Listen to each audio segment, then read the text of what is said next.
What's up, everybody? Happy Tuesday. Hope all you're having a great day so far.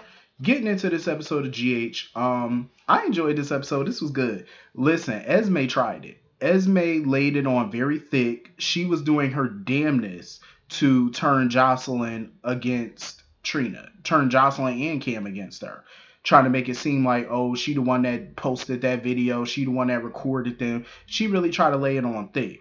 Did she try to psychoanalyze Trina, talking about, oh, you're dysfunctional and you have anger issues? I love how Trina was not backing down from her. She said, listen, um, she was like, who you calling dysfunctional, bitch? I loved it. Trina was about to get in that ass, and I loved it. I was here for it because I'm super glad that Esme's little plot was not working. It wasn't going as planned as she thought it would. Like she thought she could just upload the video, record it, show it, and people will automatically like think, "Oh, Trina did this or whatever." They not falling for that foolishness. She sitting there and then got the nerve to say, "How can you hurt our friends like this?" What do you mean, our friends? Like, I'm glad Jocelyn corrected her. She said, "Listen, we are not friends." Kim said exactly, we're not friends. I'm like, I'm glad y'all putting this girl in her place because she's batshit crazy.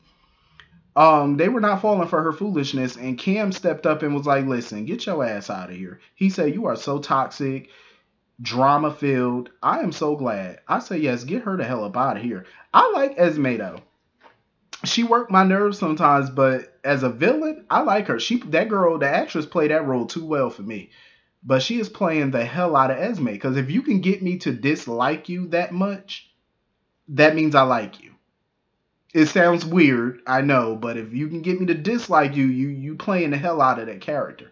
Because I cannot stand Esme little crazy self. That girl is nuts. Um, and Jocelyn and them sitting there acting like they slow, talking about, oh, how this could have happened and stuff. I'm glad Trina pointed it out. Hello, welcome to the 21st century of iPhones and everything else. It's like phones have timers on them.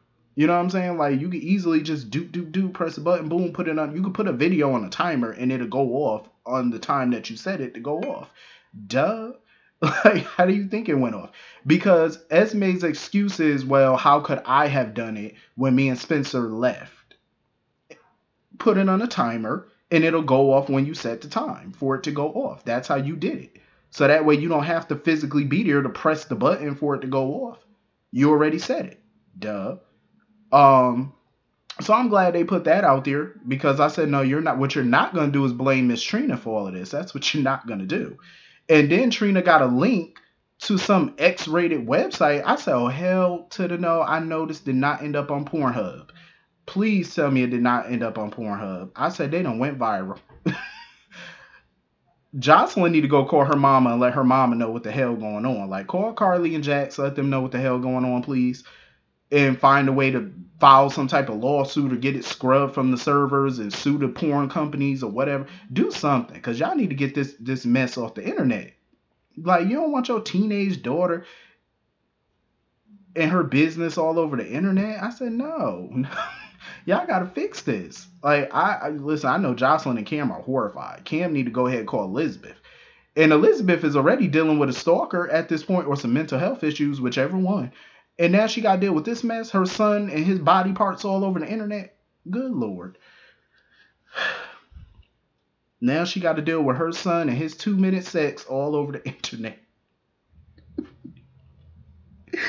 What are these parents gonna do? Like they gotta do something. They gotta call some connections or something and get this scrubbed immediately. And Esme tried to play it up for Spencer, and Spencer wasn't buying it either. Spencer was like, listen, Trina don't do this type of stuff. He know Trina. He was like, this ain't her. Esme could spin this BS all she want to, but that's all it is, piss and vinegar, and nobody's buying it. And that's what she mad about. She mad because Spencer not buying it. And she mad that Spencer has a connection with Trina. And he brings her up every time they're together. And she can't stand it. So she tries to flip the script, trying to make it seem like Trina's the unhinged one. And Trina's the one making moves on Spencer, when in reality, Spencer be the one going out of his way to see her. And Esme, deep down, Esme know it. And she can't do nothing about it. Get over it. Your man wants somebody else. He don't want your crazy tail.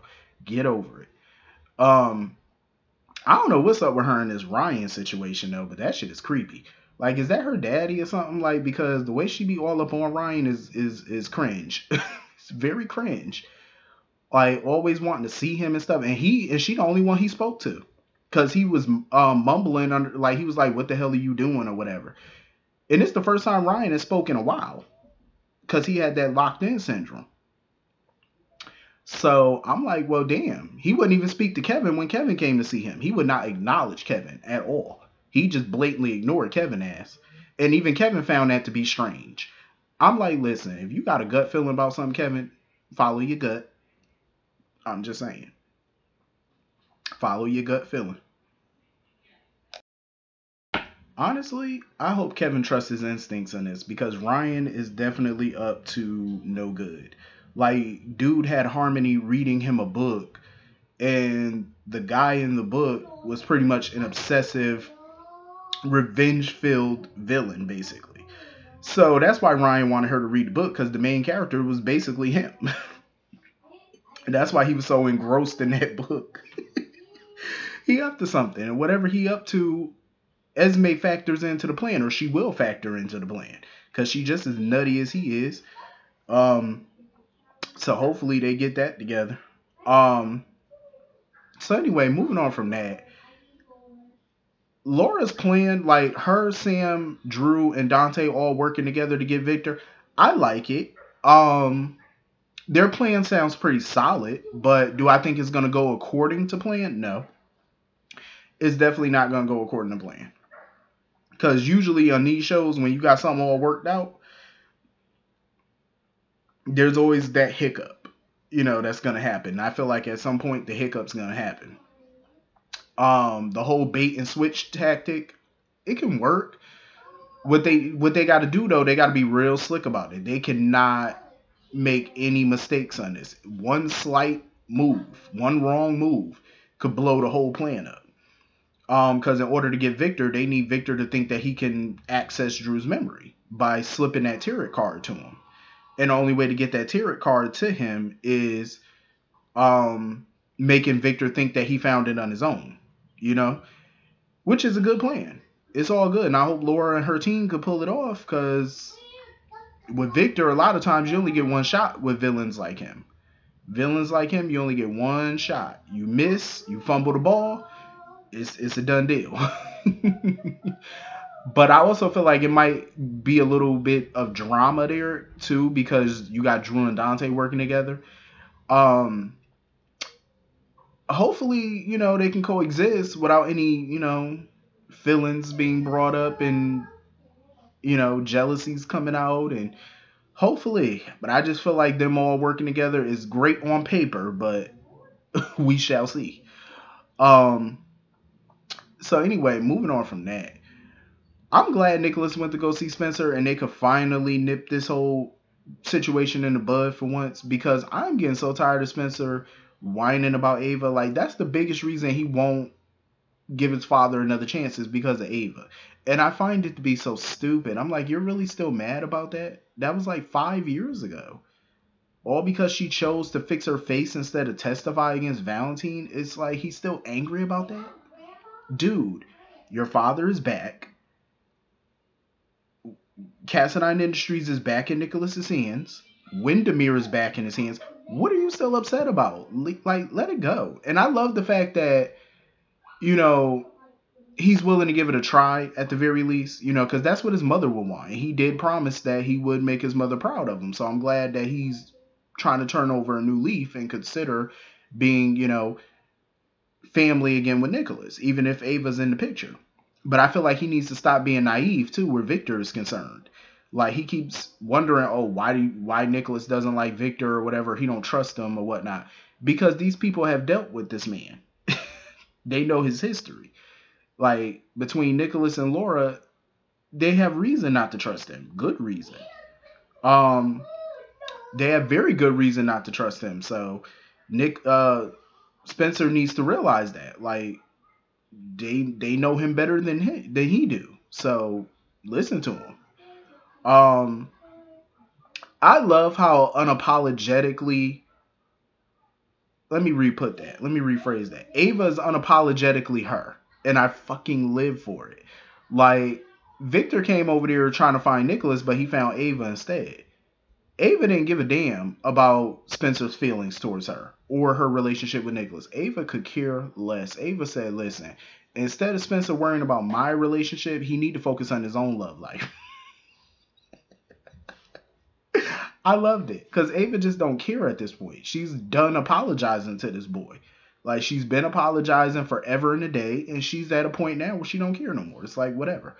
Um, I'm glad that Nicholas and Ava do not trust Victor. Like, Victor keeps talking about, oh, I'm trying to bring the family together and, just bring everybody together. And I'm glad that Ava and Nicholas are not buying it. Like, he wants them, instead of having a intimate vow renewal, he wants them to have the whole family there, the whole Cassadine family, to reunite them. Ava and Nicholas is not buying it. They know he up to something. They know he got ulterior motives. And he's using them for his agenda, just like he's using Spencer for his agenda. I know somebody floated the idea like maybe he's trying to groom Spencer to be, the next Cassadine heir or take the mantle as the evil Cassadine. Maybe he is. You never know. It's possible. Definitely a possibility, but I wouldn't put nothing past Victor at this point. I love though how Laura made it abundantly clear to Kevin that she is not leaving Port Charles because she was supposed to go with Anna to Austria to investigate Luke's death. She was like, "Nah, I'm not going." I don't blame her because she don't trust Victor. She said, "No, there's a predator running around her town." She said, "Hell no." She cannot drop the ball on this one. She said, "Nope." She got to keep her eyes on him, and I don't blame her. You know. And she felt like Tracy is a wild card at this point, so she definitely didn't want to clue Tracy in on the whole Victor situation or the fact that he could have possibly had something to do with Luke's death. I get it because Tracy is a wild card and there's no telling what she would do. And with the type of plan Laura's trying to do, she ain't got time for Tracy trying to ruin her plans because Tracy will. Um. So anyway, moving on from that, Maxie and Britt was talking and whatnot, catching up. Um. I do want to see Britt with somebody, but Britt, I don't think she's not really worried about a relationship too much. Like, she understands where Maxie and Obrecht are coming from. Like, they want to see her happy and stuff. But she was like, are people really ever happy though? Like, she has such a cynical way of thinking when it comes to love and stuff. But if it happens for her, it happens. I don't think she's in a rush for it. I really don't think she is. But she has a bigger issue to deal with because part of Dante and Laura's plan and Drew is they need that tarot card. So they were trying to get a hold of um Peter's belongings or whatever because they thought his stuff would go to Bailey, but it was sent to Britt. And Britt ended up getting it and stuff like that. So I wonder if they're going to get to her in time to get the tarot card because I hope they do. Because the last thing they need is Britt, chucking it away in the trash or whatever. So hopefully they can get to her in time before she destroys it. Um, I'm glad Maxie decided to take things slow with Austin, as she should, because I think she definitely should take things slow with him. She shouldn't rush nothing. Um, because like I said before, everything Maxie has been through, she should definitely be taking it slow when it comes to these relationships. You know what I'm saying? So, get back focused on her kids and herself, and her and Austin do a little date night or whatever, and take it slow. That's what she ought to do. So anyway, that's pretty much the whole episode. Hit the comment section, let me know what you all thought, and I will see you all later. Have a great day. Peace.